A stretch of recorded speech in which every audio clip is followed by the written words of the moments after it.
Feeling like a fraud often intensifies not when you are failing, but when you are actually growing, improving, and stepping into new levels of confidence.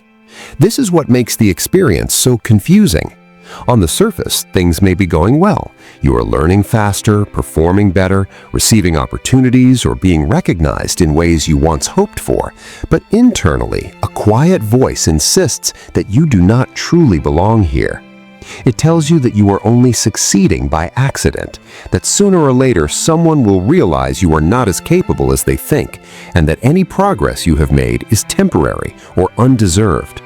This internal narrative creates a strange emotional split where your external reality improves while your internal sense of legitimacy lags behind. The more you grow, the louder the doubt can become, not because you are regressing, but because growth places you in unfamiliar territory. Your brain is comparing your current position to an outdated self-image, one that was formed when you were less experienced, less skilled, or less confident. That older identity has not yet caught up with who you are becoming, and the mismatch creates discomfort. Improvement disrupts your internal sense of certainty because it challenges the story you have told yourself about who you are and what you are capable of. When that story has included limitations, self-doubt, or a belief that success is reserved for others, progress can feel threatening rather than reassuring. Instead of integrating new evidence of competence, your mind searches for reasons to discredit it. You focus on what you don't know rather than how much you've learned, on your mistakes rather than your progress, on the gap between where you are and where you think you should be. This selective attention fuels the feeling of fraudulence. At the same time, improvement increases visibility. As you advance, more eyes are on you, more expectations exist, and the stakes feel higher. This amplifies self-monitoring, making you hyper-aware of your thoughts, actions, and perceived flaws. You begin interpreting normal uncertainty as proof of inadequacy, forgetting that uncertainty is a natural part of learning. Ironically, the very awareness that makes you reflective and conscientious also makes you more prone to self-doubt. People who lack ability rarely question themselves this deeply. Feeling like a fraud is often a side effect of caring, of wanting to do well, and of recognizing the complexity of what you are stepping into. The problem arises when this feeling is mistaken for truth. When you believe that discomfort means you are faking rather than expanding, you turn growth into a source of anxiety instead of confidence. This creates a cycle where improvement triggers doubt, doubt undermines self-trust, and self-trust is replaced by constant pressure to prove yourself. Breaking this cycle begins with understanding that feeling like a fraud is not evidence that you are one. It is evidence that your identity has not yet updated to match your capabilities. Growth happens faster than self-perception, and until those two align, discomfort is inevitable. Recognizing this gap is the first step toward closing it. One of the reasons the feeling of being a fraud persists even as you improve is because your brain is far more attuned to errors than to evidence of competence. This bias exists to help you learn and adapt, but when left unchecked, it distorts self-perception. As you grow, your standards rise alongside your skills, which means your awareness of what you don't know expands faster than your appreciation of what you do know. This creates the illusion that you are falling behind, when in reality you are becoming more sophisticated in your understanding. Early on, confidence can feel effortless because ignorance masks complexity. But as your knowledge deepens, you see more nuance, more gaps, more ways things can go wrong. This awareness is not a sign of inadequacy, it is a marker of competence. Yet the brain often interprets it as proof that you are unqualified. Improvement also exposes you to comparison. As you move into more advanced environments, you are surrounded by people who are further along, and your brain uses them as reference points. You overlook the fact that they have more experience, more time, or more context, and instead use their current position to judge your worth. This comparison erases your personal trajectory and replaces it with a distorted snapshot that ignores how far you've come. At the same time, progress can invalidate old coping strategies. When you were less capable, self-doubt may have felt protective, keeping expectations low and pressure manageable. As you improve, that same doubt becomes maladaptive, but your brain continues using it because it is familiar. Letting go of self-doubt can feel risky, as if confidence might lead to complacency or failure, so the mind clings to skepticism as a form of control. Another factor is attribution. When things go well, people who feel like frauds often attribute success to external factors, luck, timing, help from others, while attributing mistakes to personal flaws. This imbalance prevents positive experiences from being internalized. You experience success, but you don't absorb it. Over time, this creates a growing gap between performance and self-belief. You may have a record of achievements, but emotionally they feel unconvincing. This gap is exhausting because it forces you to constantly prove what you already are. The pressure never lifts because the standard is never satisfied. Understanding these mental patterns is crucial because it shows that feeling like a fraud is not a reflection of your reality, but how your brain processes growth. When you recognize that doubt increases with awareness, that comparison distorts context, and that self-criticism is often a habit rather than a truth, you begin to loosen the grip of imposter feelings. You stop asking whether you deserve to be here and start asking what you are learning. That shift doesn't eliminate uncertainty, but it reframes it as part of the process rather than a verdict on your worth. Another layer of feeling like a fraud comes from the gap between internal experience and external perception. You see your doubts, hesitations, and moments of confusion, while others see your output, decisions, and results.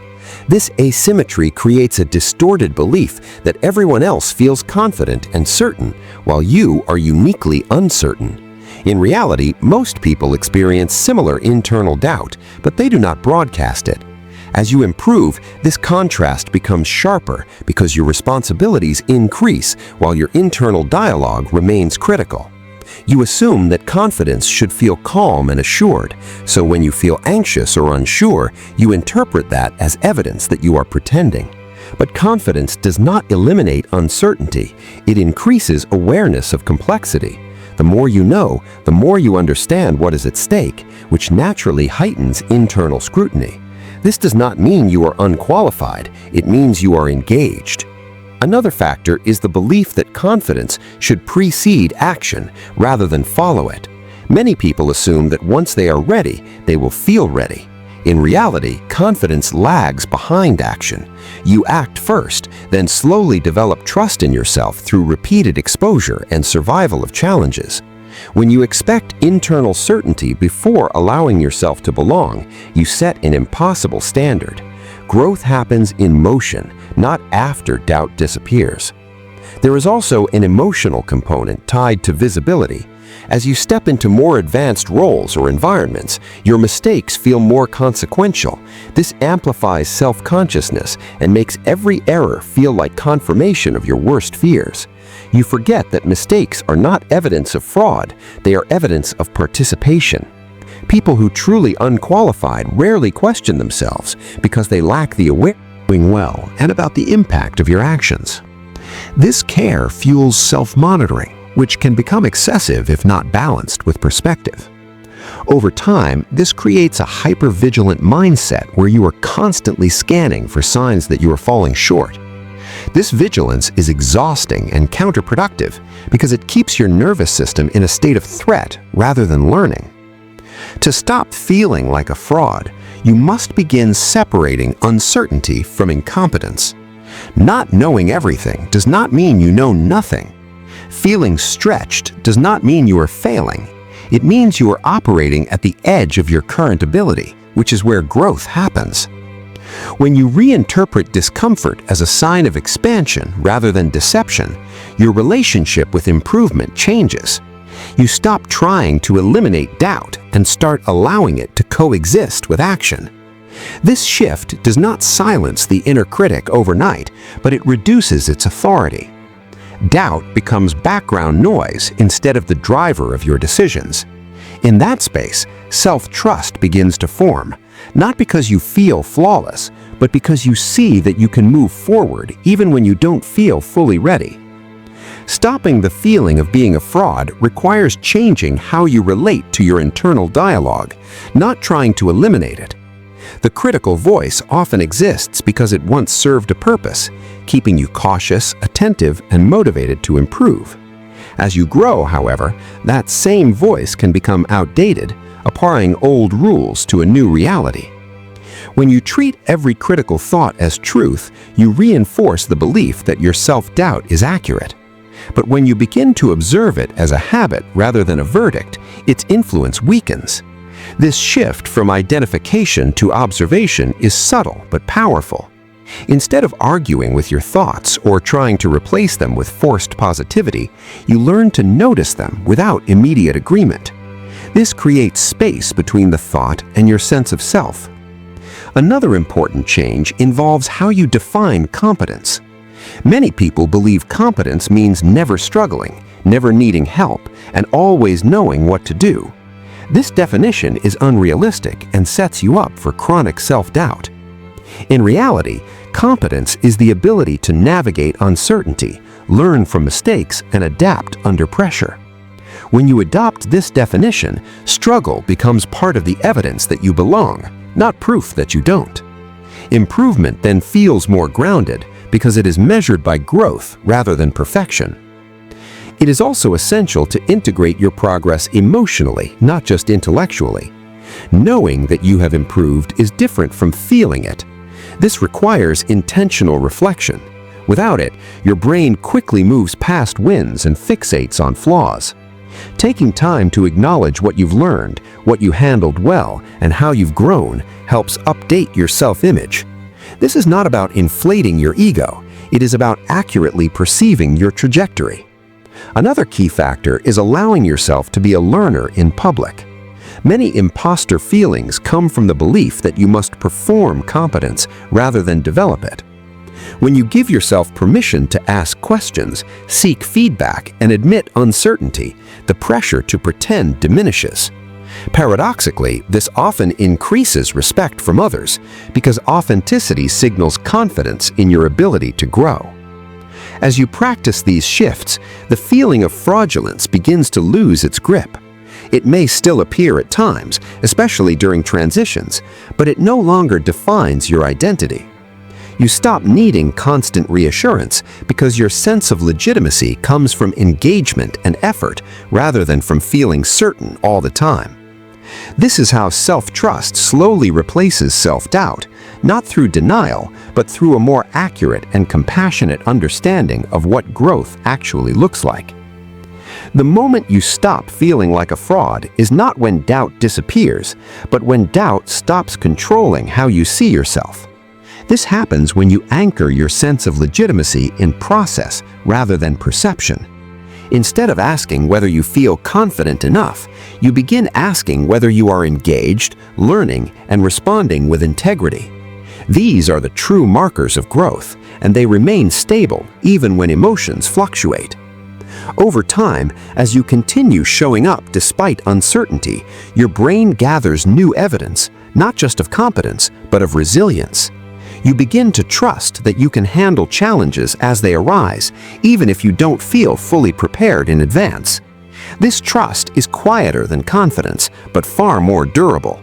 It does not depend on praise or validation, and it is not shattered by mistakes. As you integrate this mindset, improvement stops triggering fear and starts generating steadiness. You recognize that feeling stretched is not a sign that you are faking, but a sign that you are evolving. You allow yourself to occupy space without needing to justify it, to contribute without apologizing, and to grow without constantly questioning your right to do so. The identity of a fraud slowly dissolves because it no longer fits the evidence of your lived experience. You see that you are not pretending to be someone else, you are becoming someone new. And becoming always feels unstable before it feels natural. When you accept this, self-doubt loses its urgency. It becomes a passing sensation rather than a defining truth. You stop waiting to feel worthy and start acting from the understanding that worth is not something you earn through perfection, but something you embody through participation. This is how improvement becomes empowering instead of frightening, and how you move forward not by silencing doubt, but by outgrowing the version of yourself that needed it to feel safe.